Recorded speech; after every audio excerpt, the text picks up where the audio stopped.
G'day YouTube, Dan here from New Zealand. It's just a bit of an introductory video leading into my through hike of the Pacific Crest Trail starting this April. I'll be doing this adventure with my younger sister Chloe. She'll no doubt jump in here at some stage soon with her own introductory video. We're going to be sharing this channel, adding content as we go, so feel free to subscribe, like videos, comment, etc. I guess the more encouragement we get from the YouTube community, the more likely we are to continue with it. So for those of you that don't know, the Pacific Crest Trail is a hiking trail that spans 2,650 miles through California, Oregon and Washington, starting at or near the Mexican border near Campo, California, working up through the desert, the Sierra Nevada mountains, and then through Northern California, and then as mentioned, states of Oregon and Washington. It's something I've always dreamed of doing. I've always loved being outside, loved getting out in the bush and walking. It's going to be a lot different to anything we get here in New Zealand. Hopefully a lot less mud. But yeah, so this is mainly to showcase some of the gear that I've put together to take with me. It's probably quite relevant for other Kiwis and Australians that are wanting to get outside or do a through hike in the future themselves. Most of the gear is sourced locally from here in New Zealand, a lot of it from Macpac and Kathmandu. Ultralight stuff can be a little bit problematic to get. I don't know, everything here seems to be built out of canvas and made to handle the New Zealand bush, but it's sort of overkill because it ends up really heavy. So there's the odd exception of thing that I've had to get in from overseas. So yeah, I'll give you a bit of a rundown as to the gear that I'll be taking with me on the PCT. Alright, so here's the gear. Everything's all laid out, sprawled across the lounge floor. Seem to be taking it over a wee bit of late. But yeah, I'll start with the big three. So the big three generally consists of your sleep system, so sleeping bag, sleeping pad, pack and tent. I'll start with the sleeping bag. So this thing is the Epic 600 XL from Macpac. These things come in two sizes, obviously the standard size and the XL size. Now, being quite a tall fella, I wanted the extra large bag. I fit in this thing nice and easy. I've got a bit of room to move around. It's rated down to -10 Celsius. I'm not sure what that is in Fahrenheit, but anyway, it should be more than enough to keep me toasty up above the snow line. It's filled with 800 loft dry down, and yeah, it's got the nylon in and out of shell. Comes in at a reasonable weight, probably slightly heavier than perhaps a Marmot Helium, probably about 100 grams more, but again, it's locally sourced here in New Zealand and absolutely love this thing. I've only slept in it down to about -2 and I was sweating. It was really hot, so yeah, I don't want to be cold at night, so I'll carry the extra tiny bit of weight to be warm and comfy.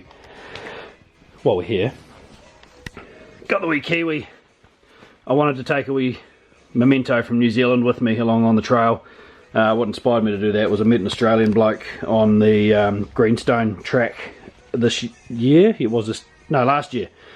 And his name was Jack, and he had a wee dinosaur named Stego with him, and it's travelled the world with him ever since. He found the thing on the street in South Africa somewhere, he was telling me, so I didn't go finding this on the street, but anyway, I've given it a name, and it translates to brave in Māori. So that name is Taitoa, or brave, but I like the Māori version better. Pretty patriotic to New Zealand, so yeah, want to have the Kiwi with me, just cause, got to. I don't care about the extra 28 grams. Sleeping pad. So again, this thing was brought to the local shop down in Invercargill. I slept on a friend's X-Ped mat last year when I crashed at his place, and he had the down mat, which was really comfy, but it was a bit heavy, so the local shop had this thing in stock, the Sin Mat Ultralight Long Wide, and again, I'm tall and quite wide, so I kind of need it. So it's 197 by 65 by 7, super comfy. I'm a side sleeper and I don't touch the ground on this thing, so it's absolutely perfect. It's about 600 grams, but again, for the comfort, it's well worth taking. To inflate the thing, comes with the old, I think XP call them a schnozzle sack, so you plug that in and yeah, simply fill it with air, blow it up, and this thing's waterproof, so it'll also be clothes storage. I've got here the old Cedar Summit Eros pillow. I love this thing too, super comfy, again nice and light, and just I believe just got to be necessary. I need to be able to sleep well at night, otherwise I'm just going to be a grumpy hiker, and that's no good. Moving on, I've got my pack, which I've customised ever so slightly with the New Zealand roundel on there. But the Osprey Exos 58 litre, this thing is the most comfortable pack I've ever worn. It I brought it on a Thursday, loaded it up, went hiking on a Friday, and a few adjustments, and it was absolutely perfect. Prior to this I had a Kathmandu one, which was alright, but it was over a kilo heavier, and it would dig in, give me some pretty bad abrasions around my hips and shoulders, so this thing, absolutely no problem whatsoever. So it'll be perfect, I think. Tent, I'll do a further review on this another day, but this is the Tarp Tent Rainbow, one person. Now this thing has so much room, it's unreal for a one person tent. Single walled, so hopefully don't get too many condensation issues, but if I do, then so be it. In here I've also added a Tyvek ground sheet and 2 MSR ultralight guy lines and a couple of extra lightweight pegs. It's got a porch function on it, so perhaps in lighter rain I can use my trekking poles to set up that, and I've got like a little shelter area outside the tent, so and also if we get stuck in a storm, the trekking poles can be set up in an A-frame in the apex of the tent, and the guy lines added to the sides and turns it into a real bomb shelter, so should be pretty right. Again, nice and light. With all the additions, it's about 1100 grams. Not quite as light as some of the other options out there, but pretty bloody good, really. Moving on to clothing items. I'll start at the back here. So everybody's going to have a puffy on the PCT, right? So this is a jacket that's available here in New Zealand called the Macpac. Well, sorry, it's from Macpac, and it's called the Uber. I've had this about a year or so, and it's nice and warm. I think it's 600 loft down in it. I've also treated it with a Nikwax down, what do you call that stuff? Dry, you wash it in anyway, I can't remember exactly, but you wash it in and then you dry it in the dryer, so it's made it puff up real nice, and supposedly the down should be a little more water resistant now. So that's the warm layer. Rain protection. This is the Kathmandu Flinders. It's about a year old now, it's the last season's, but I've worn this thing in torrential rain on the Caples track here, and it's kept me mostly dry.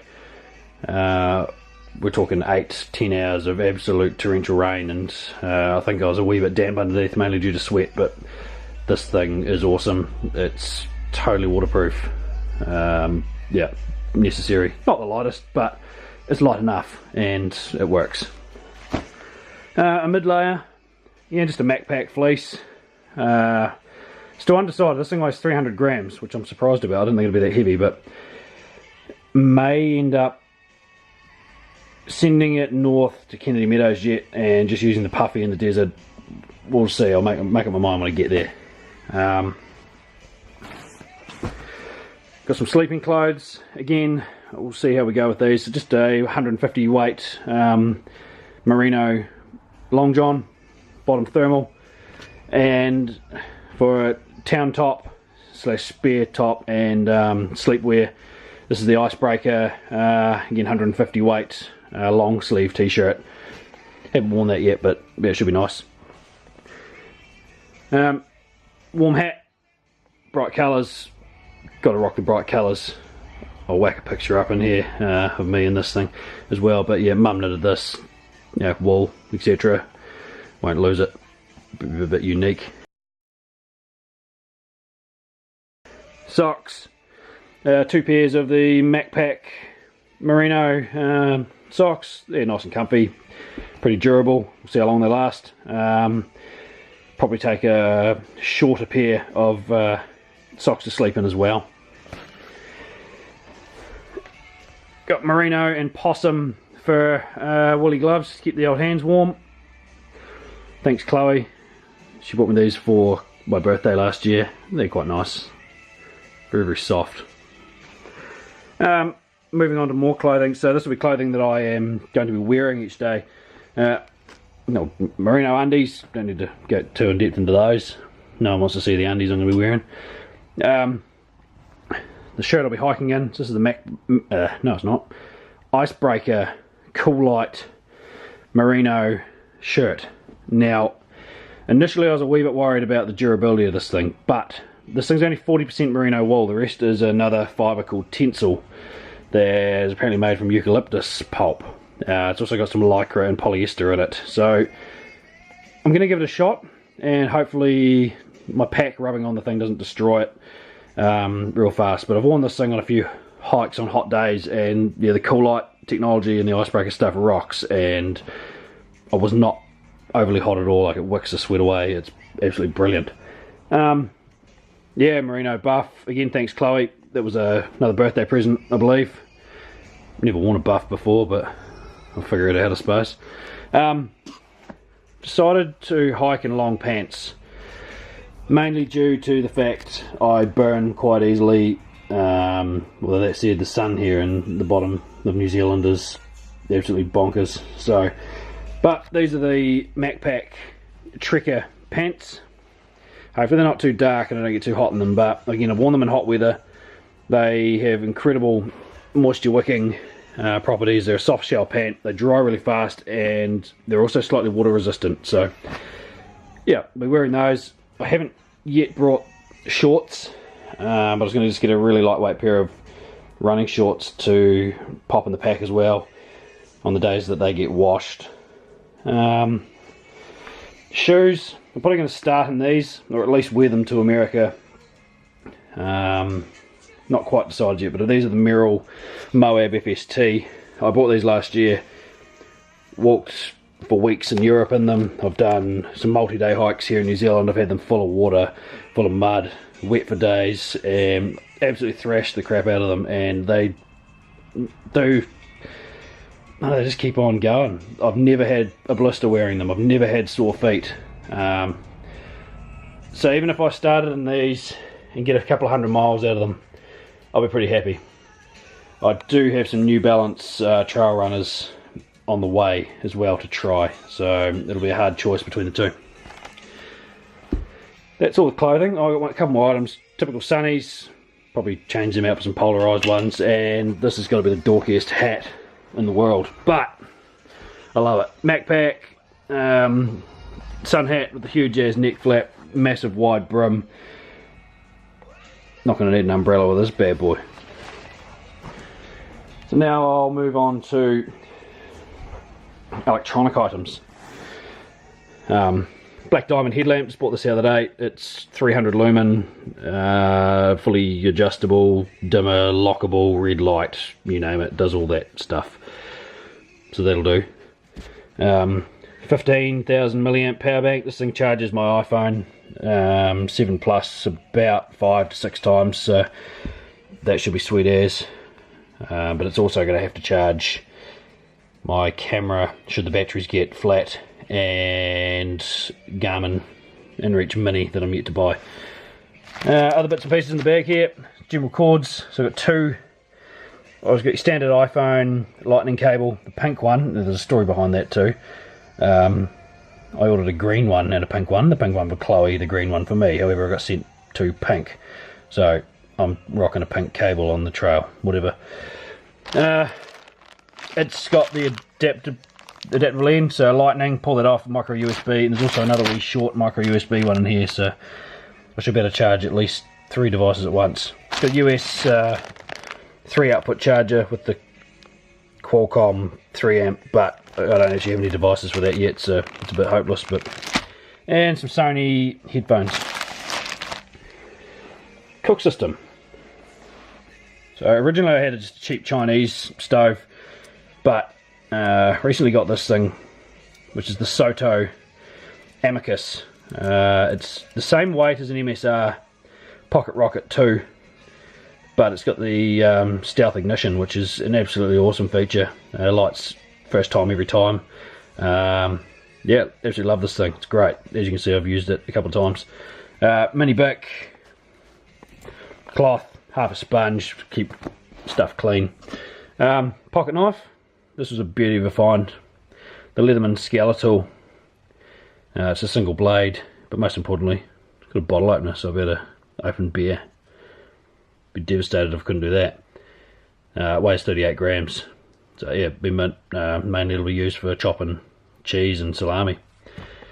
Probably seemed as a bit of a luxury item, but the Cedar Summit X mug, got to have it. I need my coffee in the morning, otherwise I just don't function. So I don't care what anybody says, that's coming. I did have the full set, but I really don't need the fork or the knife, so I'm taking the spoon only. Cedar Summit, hard aluminium, great wee spoon, super light. This is my pot. This is Cedar Summit 1.2 litre alpha pot. It'll house all the other cook stuff except for the spoon. Little first aid, other bits and pieces will go in there. Again, really light, hard steel. Yeah, it's excellent. And to go around that, just a homemade pot cozy out of a windscreen cover and duct tape. At least if I'm doing dehydrated meals, I'll be able to do them in the pot as opposed to those heavy bags. So yeah, again, weighs nothing. Water treatment. So smart water bottles will be what I'll carry. We don't have those in New Zealand, I don't think, so I haven't brought any of them yet. But so I've got the Knock, Knock, I don't know how you pronounce it. 2 litre bag, which I'll be using to collect dirty water, and then flow that through the Sawyer squeeze into the smart water bottles. So the smart water bottles will be clean water only. Thinking 4 1 litre bottles, and then that full gives me a 6 litre capacity. Again, I get through the water pretty heavy in the heat, so 6 litres, maybe more yet. I haven't decided. We'll just have to work that out as we go. I've never hiked in the desert before, so it's going to be interesting. Sawyer squeeze, also the cleaning coupler. You slam that on the end there, hook a bottle up, and you can blow the crap out of it. And as a redundancy, aqua tabs, just in case the Sawyer stops working or breaks for whatever reason. We'll get some more of those before I leave. This isn't finalised yet, but this is a very basic first aid kit and gear repair kit. So just sticky plasters, some ibuprofen, iodine wipe, alcohol wipe, and there's also just a swab sort of pad in there as well. Don't weigh much, and tenacious tape, which will be fairly general purpose for fixing sleeping bags, down jackets, air mattress, that stuff. Sticks really well. And moving on to just a wee first aid sort of kit, just Neutrogena sunblock, works really well. I'll get some new stuff of that. Hand sanitizer, mini nail clippers, and in here a pen with some Leuco tape wrapped around, toothpaste, toothbrush, earplugs, floss. This stuff's called baby butt butter. Works really nice on chafe. Adds a barrier to it. It's really good for nappy rash, but it works really good for hiker rash. Yeah, and a few other little items left. So for food, my food bag is just a 12 litre nylon bag from Kathmandu. It was cheap, and yeah, it easily holds 4 or 5 days worth of tucker. May or may not take this yet, but it's a cheap arse pad, as they're called. Yeah, doesn't weigh much. We'll see. Saves getting the dirty butt sitting on the ground. And my walking poles, Cascade Mountain Tech carbon fibre, and I got the snow cups and the extra rubber tips. Might help those last a wee bit longer. And it's the roll of duct tape that I'll wrap around it. There's bound to be a few more items that sneak in here closer to the time, but overall that's where I'm at. And base weight, I'm sort of getting a wee bit over trying to count the grams, but we're sitting at about 7.5 kilo or 16 odd pound, which is not too bad for this load. And I'm sure that'll change in time. I'll have things that I'll get sick of, but anyway, that's my gear, and I hope that's sort of semi-helpful for some other people watching this. But yeah, keep tuned in on the channel, subscribe, and I'm sure Chloe will pop her videos up soon of her gear and her introduction. And I've got a whole heap of training hikes coming up soon. I've got 4 days left of work, and then I've got 6 weeks to go and train hard and get my hiker legs hopefully halfway in tune before heading off to the United States. Can't wait. Anyway, thanks for watching. Ta.